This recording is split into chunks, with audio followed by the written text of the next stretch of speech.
UP के सारे गुंडे माफिया अभी भी वक्त है, या तो अपराध छोड़ दो या यूपी। योगी के ठोकने की स्पीड देख लोगे तो पता चल जाएगा, बाबा माफ नहीं करते। 6 साल 150 से ज्यादा अपराधियों का 72 हुरों से मिलन करा दिया। 1000 से ज्यादा एनकाउंटर अगली बारी अतीक और मुख्तार के बेटों की है। अब जरा योगी 2.0 सरकार में एनकाउंटर्स का हाल देखिए, जिससे आप 1 मिनट में समझ जाएंगे कि योगी आदित्यनाथ सरकार से पंगा मतलब जिंदगी तहस नहस करना। योगी आदित्यनाथ का लॉ एंड ऑर्डर पर जीरो टॉलरेंस की पॉलिसी है और योगी इससे कतई भी कोई समझौता नहीं करना चाहते। योगी आदित्यनाथ सरकार के दूसरे कार्यकाल के सिर्फ 100 दिनों में ही 525 से ज्यादा एनकाउंटर हुए। केवल 25 मार्च से 1 जुलाई 2022 तक 5 बदमाश मारे गए, जबकि 425 अपराधी घायल हो गए। वहीं 1034 अपराधियों को गिरफ्तार किया गया। पिछले 8 दिनों में प्रयागराज में ही 2 अपराधी शूट कर दिए गए। गैंगस्टर एक्ट के तहत माफिया और अपराधी की 192 करोड़ से ज्यादा की संपत्ति जब्त की गई। योगी सरकार के एक्शन को समझना है तो उनके दूसरे कार्यकाल में माफियाओं का हाल क्या हुआ, इसे ठीक ठीक देखना पड़ेगा। मुख्तार के बेटे और बहू जेल के भीतर रंगरलियां मना रहे थे, योगी ने उनका इलाज कर दिया।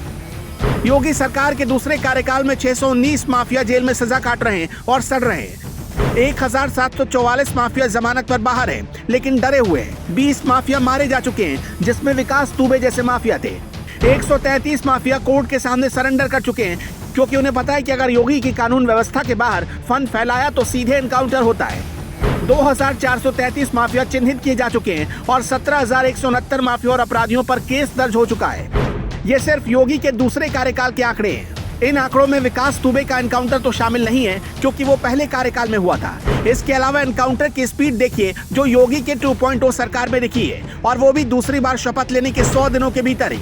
लखनऊ जोन में 19 एनकाउंटर हो गए। कानपुर जोन में सिर्फ 100 दिनों में 2 एनकाउंटर हो गए।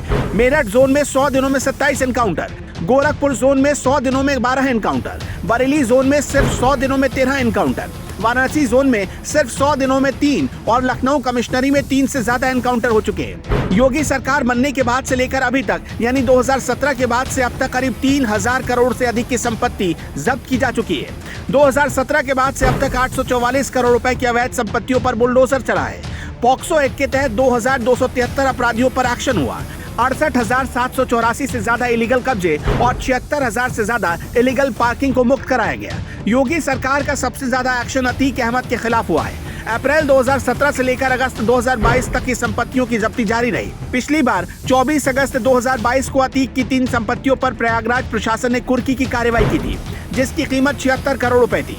प्रशासन ने पिछले 2 साल में 52 बार अतीक के खिलाफ कार्रवाई की है। अतीक गुजरात के साबरमती जेल में बंद है। उसके खिलाफ 163 मुकदमे दर्ज हैं। इसमें हत्या, हत्या की कोशिश, हत्या की साजिश, प्रॉपर्टी हड़पना और रंगदारी मांगने जैसे गंभीर मामले हैं। हालांकि इनमें से बहुत से मामलों में वो बरी हो चुका है। 38 मुकदमे ट्रायल पर हैं। अतीक का पहला मुकदमा 1979 में दर्ज हुआ था और अब उमेश पाल हत्याकांड में भी अतीक के खिलाफ FIR दर्ज की गई है। साथ ही 8 दिनों के भीतर प्रयागराज में अतीक के 2 गुर्गे 72 हुरों के पास भिजवाए जा चुके हैं। अतीक अहमद के बाद योगी सरकार की सबसे ज्यादा कार्रवाई मुख्तार अंसारी के खिलाफ हुई। अब तक 448 करोड़ रुपए की संपत्ति मुख्तार की जब्त की जा चुकी है। इसमें मुख्तार की संपत्ति के साथ उसकी पत्नी अफशा अंसारी, बेटा अब्बास अंसारी और भाइयों की संपत्ति शामिल है। बाहुबली नेता और माफिया मुख्तार अंसारी पर 56 से ज्यादा मामले दर्ज हैं। 15 मामले ट्रायल में हैं। इसमें हत्या, हत्या का प्रयास, रंगदारी वसूलने जैसे गंभीर मामले दर्ज हैं। मुख्तार अंसारी 1996 से 2017 तक मऊ की सदर सीट से विधायक रहा, लेकिन इस वक्त बांदा जेल में अपने किए की सजा काट रहा है।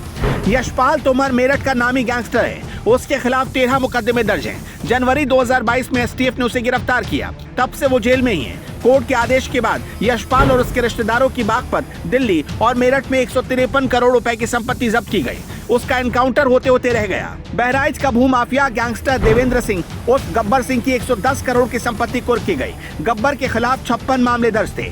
1 लाख का इनामी रहा गब्बर, फिलहाल जेल में है। प्रयागराज का माफिया दिलीप मिश्रा 32 करोड़ की संपत्ति को लुटा चुका है, क्योंकि योगी का बुलडोजर उस पर चल गया। चाका का पूर्व ब्लॉक प्रमुख रहा दिलीप मिश्रा पर योगी सरकार के मंत्री नंद गोपाल नंदी पर हमला करने का आरोप है। यूपी के टॉप 10 अपराधियों में शुमार आजमगढ़ का ध्रुव कुमार कुंटू, उसकी 20 करोड़ रुपए की संपत्ति को प्रशासन ने जब्त कर लिया है।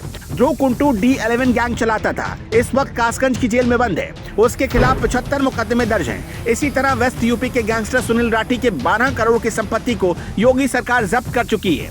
ये सारे माफिया, सारे गुंडे और सारे नेता के वेश में बैठे अपराधी सब के सब इस वक्त थर्रा रहे हैं। कांप रहे हैं क्योंकि योगी अपने रौद्र रूप में आ गए हैं और इस बार योगी किसी को नहीं छोड़ने वाले। पहले अरबाज ढेर हुआ, फिर उसके बाद उस्मान का नंबर आया, तो क्या अगला नंबर अतीक और मुख्तार के बेटों का है? कमेंट में अपनी राय हमें जरूर बताइएगा।